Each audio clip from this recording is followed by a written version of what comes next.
ने बहिया में धके आज मौली ढेर दिन भइल बाबी छौले हई पली हौ वाला प्यारे आज तो सके पर कली थोड़ा थोड़ा काट भले हई ही चटला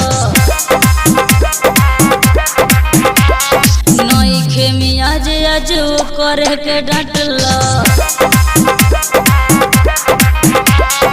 ऐसे जन देखावा दिल में होता खलबली आओ है ने बहिया में धके आज मौली ढेर दिन भइल बाबी छौले हई पली हौ वाला प्यारे आज तो सके पर कली थोड़ा थोड़ा काट भले हई ही चटला नई खेमी आज आज करे के डांटला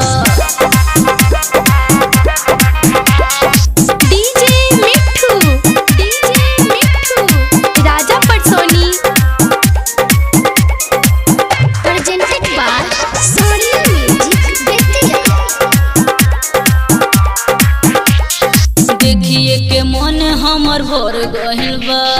मानिली ना बात जीवा डर गहिल बा जैबू कैसे छोड़ी बारा दास होई हो लगा वाला हऊ हमरो आस होई हो थोड़ा थोड़ा काट भले हई ही चटला नई खेमी आज आज करे के डांटला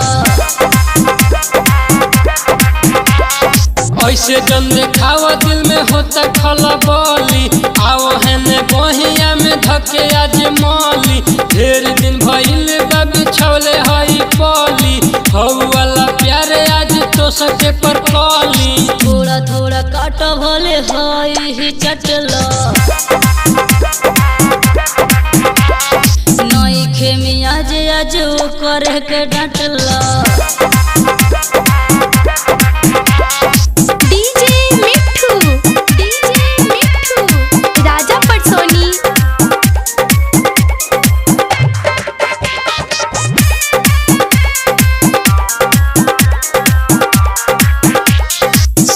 कमे जे करब कहो राइटर ताज सुन चढ़ल कहो